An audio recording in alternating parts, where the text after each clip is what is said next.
بسم الله الرحمن الرحيم نحمده ونصلي على رسوله الكريم اللهم صل على سيدنا محمد عبدك ورسولك النبي الأمي وعلى آله وصحبه وسلم تسليما أما بعد فيقول الله سبحانه وتعالى في كتابه العزيز الحكيم يا أيها الذين آمنوا اذكروا الله ذكرا كثيرا وسبحوه بكرة وأصيلا. Allah subhanahu wa ta'ala il dit dans le sens des versets: ô vous qui avez cru, évoquez Allah subhanahu wa ta'ala de façon abondante et glorifiez-le à la pointe et au déclin du jour, qui veut dire matin et soir.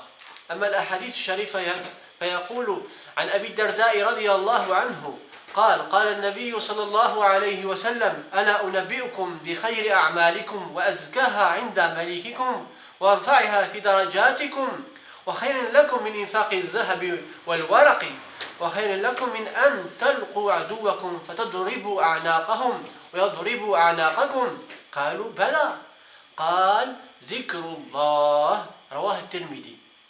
Son Abi Darda rapporte que le prophète sallallahu alayhi wa sallam a dit: voulez-vous que je vous dise quelle est la meilleure de vos œuvres et la plus intègre envers votre Seigneur, celle qui élève au plus haut degré et qui est plus louable que de dépenser votre or et argent pour la cause d'Allah, ou d'aller à la rencontre de vos ennemis pour leur trancher le cou et qu'ils tranchent les vôtres.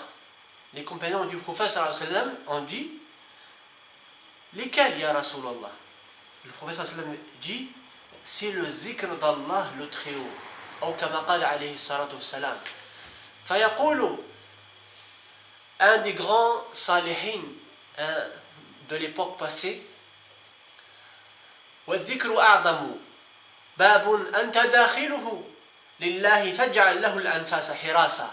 Il dit, le dhikr c'est la plus grande porte envers Allah subhanahu wa ta'ala, si tu veux y rentrer. Allah subhanahu wa ta'ala a mis cette porte pour les gens qui veulent Allah subhanahu wa ta'ala. Inna dhikru huwa sabab hayatul qalb wa tarkuhu sabab mawtihi. Et chers frères, le dhikr d'Allah subhanahu wa ta'ala, c'est parmi les grandes causes que le cœur il vit. Et celui qui laisse tomber le dhikr d'Allah subhanahu wa ta'ala, il est en train de faire les causes pour que son cœur devient malade, ensuite devient un cœur qui va vers sa perte, et sa perte c'est sa mort. Et dans le hadith qui est très connu, qu'on lit souvent, qu'on l'entend, mais Allah y fahmna aussi: مثل الذي يذكر ربه والذي لا يذكره مثل الحي والميت. Celui qui invoque Allah subhanahu wa ta'ala et celui qui n'invoque pas, c'est comme le vivant et le mort. Il dit dans ses paroles: موت القلب سببه ثلاث أشياء. Il dit, ce arif billah, ce cheikh, il dit que la mort du cœur est causée par trois choses. Écoutez mes chers frères, ces trois choses, parce qu'on est tous dedans. La première chose, c'est hubb dunya, l'amour de cette vie. Oh là là, on aime cette vie, on aime trop cette vie. On passe notre temps du matin au soir qu'à parler que cette vie. Nul d'entre nous ne peut renier ça. Hubb dunya, on aime toute cette vie, on aime les voitures, on aime les femmes, on aime l'or, on aime l'argent, on aime voyager, on aime. Et Allah, combien on l'aime? Allah y dit le khair, Inch'Allah. Deuxièmement, la cause de la mort du cœur, c'est al-ghafla. Al-ghafla an dhikrillah. Al-ghafla an dhikrillah, c'est l'insouciance de l'évocation d'Allah. On n'invoque pas Allah trop. Le meilleur d'entre nous, peut-être quand il sort de chez lui, il dit Bismillah, tawakkaltu ala Allah, la hawla wa la quwwata illa billah. Ça, c'est se rappeler d'Allah, faire une sunna du prophète sallallahu alayhi wa sallam. Mais évoquer Allah du matin, le matin et le soir, et toujours évoquer Allah, ça c'est pas donné à tout le monde. Ça c'est donné à ceux que Allah dit, à ceux qui sont doués d'intelligence, qui réfléchissent. Mais l'insouciant, c'est pas celui que aussi il oublie d'invoquer Allah. L'insouciant qu'il oublie, qu'il ne sait pas qu'il est insouciant, qu'il est rafil, il croit qu'il est dans le bon chemin. Et troisièmement, mes chers frères, irsalul jawarih fil ma'asillah. Irsalul jawarih, mes chers frères, c'est lâcher nos membres, lâcher nos yeux. Nos yeux, mes chers frères, c'est comme une caméra. Elle filme elle filme tout, le bien et le pas bien, le halal et le haram.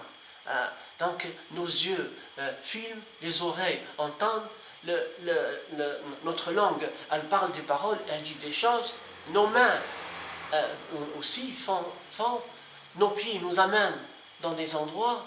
La ilaha illallah subhanak inni kuntu minad dhalin. Ya Rabbi, guide-nous et pardonne-nous, Ya Rabbi. Et aussi, mes chers frères, les trois causes pour que nos cœurs vivent. La première des choses, mes chers frères, je sais, c'est quelque chose qui est un peu amer. C'est az-zuhd fi dunya. Az-zuhd, c'est l'ascétisme. Az-zuhd, mes chers frères, c'est pas la pauvreté, elle est comme nous. Nous, par exemple, nous, on est pauvres.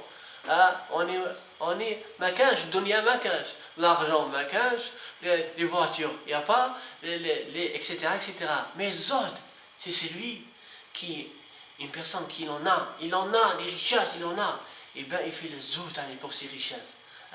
Il donne pour Allah. Dans son cœur, il a que Allah. C'est ça le véritable étape et degré de zout. Nous, à notre époque, les musulmans, on ne fait que ramasse. S'il a une petite voiture, il veut une berline, il veut une 7 places, il veut deux maisons, 3 maisons, 2 femmes, 4 femmes, il veut, et on veut, et on se cache toujours derrière la charia d'Allah, que le permis. Pour sa force de prendre ce qui est permis, on a oublié ce qui est obligatoire. Et la deuxième chose, mes chers frères, pour que le cœur il vit, al-ishtighal bi dhikrillah, être toujours dans le dhikr d'Allah. Mon travail, c'est travail d'Allah. Juste pour rigoler, on dit sur le Facebook, il y a beaucoup de personnes qui disent je travaille pour Allah Azza wa Jal. Travaille pourquoi Allah Azza wa Jal? Travaille ta langue. Quel invoque Allah subhanahu wa ta'ala tout le temps. Allah, la ilaha illallah, alhamdulillah, astaghfirullah. Le prophète sallam il dit que le istighfar, il dit le prophète sallam, moi je me repens vers Allah subhanahu wa ta'ala plus de 70 fois par jour. Le bien-aimé Rasulullah, il se repent à Allah, il dit astaghfirullah, astaghfirullah. Et nous, nous, après, quand on aura le temps, après, on verra. Et aussi, la troisième chose qui est très importante, mes chers frères, suhbat awliya Allah salihin, être dans l'accompagnement des gens pieux, salihin, des gens pieux qui nous montrent le chemin vers Allah subhanahu wa ta'ala. Les gens pieux, les gens qui voient, ce n'est pas les gens qui sont aveugles, car un aveugle, il ne peut pas guider quelqu'un qui voit. Les salihin, c'est pour ça, mes chers frères, celui qui n'a pas un guide spirituel, son guide, c'est le shaitan. Son guide, c'est ses désirs. Son guide, c'est sa façon d'être, c'est son caractère, etc., etc. C'est pour ça qu'il faut voir un guide vers Allah subhanahu wa ta'ala. Comme Allah subhanahu wa ta'ala a envoyé les prophètes et les messagers. Pourquoi Allah les a envoyés? Pourquoi? Pour qu'ils nous fassent connaître Allah subhanahu wa ta'ala. Sinon, on n'a pas besoin ni prophètes ni messagers. On traite avec Allah en direct. Ça, c'est pas possible, mes chers frères. Il faut le guide. Comme l'élève à l'école, il a un professeur. Il lui apprend. Et nous, pareil, mes chers frères. C'est pour ça, mes chers frères, Allah subhanahu wa ta'ala, il nous fait comprendre, Inch'Allah, il nous fait profiter, Inch'Allah, il nous guide, Inch'Allah, dans son chemin. Allahumma salli ala Sayyidina Muhammadin, Sayyid al-awwalin wal-akhirin, Sayyid al-kainat wal-mujizat. Allahumma barik lana fi shaykhina, Allahumma barik lana fi shaykhina, Allahumma barik lana fi shaykhina, Allahumma zidhu izzan wa sharafan, ya Rabbil alamin. Allahumma barik lahu fi ahlihi, wa waladihi, wa zurriyatihi, wa ashiratihi, ya Rabbil alamin. Wa anfa'na bihi, ya Rabbil alamin. Wa sallallahu sallim ala Sayyidina محمد وعلى آله وصحبه وسلم سبحان ربك رب العزة عما يصفون وسلام على المرسلين والحمد لله رب العالمين.